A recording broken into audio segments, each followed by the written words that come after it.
नमस्कार, मी आरती अन्नपूर्णा यूट्यूब चॅनलमध्ये तुमचं मनापासून खूप खूप स्वागत करत आहे। आज मी तुम्हाला दाखवणार आहे मालवणी पद्धतीचं कांदा खोबऱ्याचं वाटप। आणि व्हिडिओला सुरुवात करण्याच्या अगोदर जे कोणी नवीन असतील तर त्यांनी लाईक शेअर सबस्क्राइब करायला विसरू नका। Shri Swami Samarth, bless you, thank you. अख्खे नारळ फोडून वेळीने किसलेले आहेत आणि एक कवड अशी होती की अर्धी कवड होती ती अख्खी निघाली, त्यामुळे मी असे तुकडे केलेले आहेत। तुम्ही असे तुकडे करू शकतात। आणि सुकं खोबरं एक अख्खं घेतलेलं, तेही असे उभे कापलेले आहेत, तुम्ही किसणीनेही किसू शकतात। म्हणजे टोटल 2.5 नारळ, एक अख्खा सुकं खोबरं असं प्रमाण आहे। कांदे मी 6 घेतलेले असे उभे कापलेले आहेत। 2 अख्खे लसूण घेतलेले आहेत, त्याच्या असे लसूण पाकळ्या सोडलेले आहेत आणि 2 इंच आलं घेतलेलं आहे। कढई गरम झालेली आहे, गॅसची फ्लेम स्लो करते आणि तेल घालत आहे 2 चमचे। गॅसची फ्लेम वाढवलेली आहे आणि तेल गरम झालेलं आहे। आता मी लसूण पाकळ्या आणि आलं पहिलं फ्राय करणार आहे।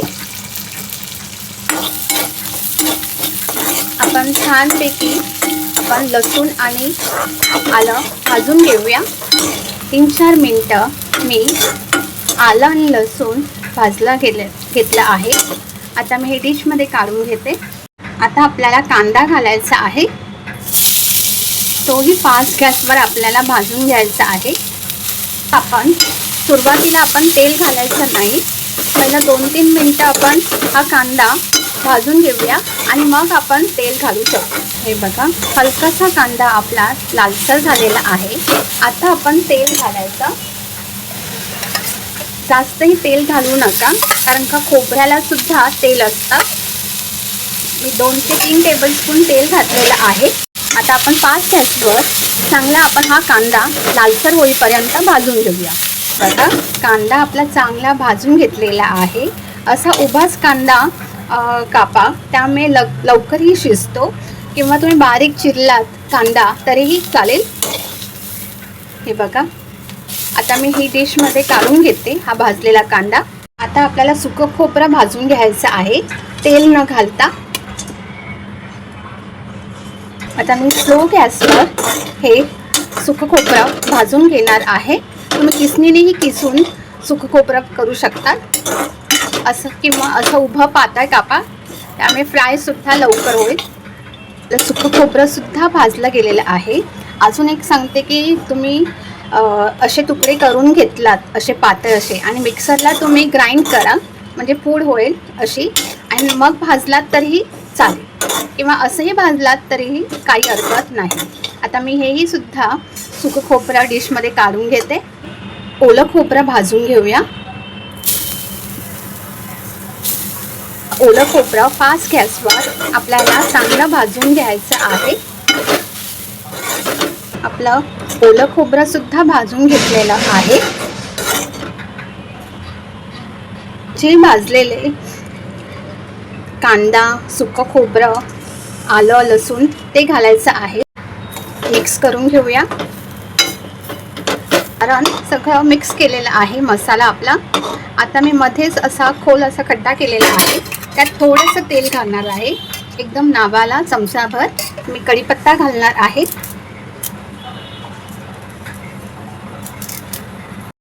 आणि मालवणी मसाला घालणार आहे, किंवा तुमच्याकडे जो काही साठवणीतला मसाला असेल तो तुम्ही घालू शकता। मी 2 चमचे मालवणी मसाला घातलेला आहे आणि आता आपण मिक्स करून घेऊया। त्यामुळे मसाल्याला एकदम छानपैकी चव येते। तुम्ही हे नक्की ट्राय करून बघा। मसाला मिक्स करून घेतलेला आहे।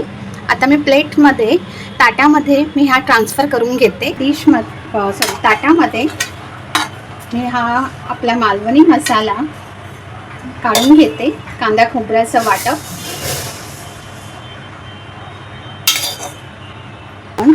हा आपण जो मसाला बनवलेला आहे तो आपण पूर्णपणे थंड करून घेऊया आणि मग मिक्सरला ग्राइंड करू शकतो, किंवा तुम्ही जेव्हा तुम्हाला हा मसाला पाहिजे असेल तेव्हाही तुम्ही ग्राइंड करू शकता।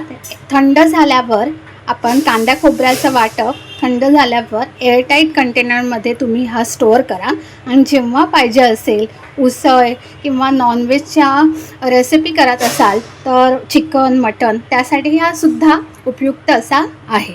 तर जेव्हा पाहिजे असेल तेव्हा थोडा घ्या, जेवढा पाहिजे असेल तेवढा, आणि पाणी घालून ग्राइंड करून किंवा भाजी किंवा चिकन मटन करू शकतात. आता मी मिक्सरच्या भांड्यामध्ये हा थंड झालेला मसाला तो घालणार आहे.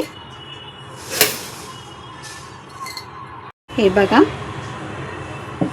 आणि गरजेनुसार आपल्याला पाणी घालायचं आहे. आता मी हे वाटण बारीक वाटून घेते मिक्सरमध्ये. हे बघा, आपलं वाटण तयार झालेलं आहे. एकदम बारीक असं वाटलं गेलेलं आहे. तुम्ही बघू शकतात आपलं वाटप खूप छानपैकी झालेलं आहे. आणि हे वाटप आपण चिकन मटन किंवा व्हेजच्या थपथपीत रेसिपी, उसळ असो किंवा मिसळपाव बनवायचे असेल तर मिसळपावसाठीही हे कांदा खोबऱ्याचं वाटप बनवू शकतो.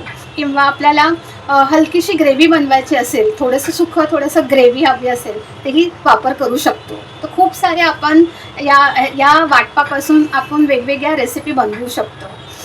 व्हिडिओ संपूर्ण आवडल्यास तुमच्या मित्रपरिवारांना हा व्हिडिओ नक्की शेअर करा आणि कमेंटद्वारे नक्की सांगा. थँक्यू. तुम्हाला ही रेसिपी आवडल्यास कांदा खोबऱ्याचं वाटप आणि तेही मालवणी पद्धतीचं, तर तुम्ही मला कमेंटद्वारे नक्की सांगा आणि नक्की ही रेसिपी ट्राय करा. थँक्यू.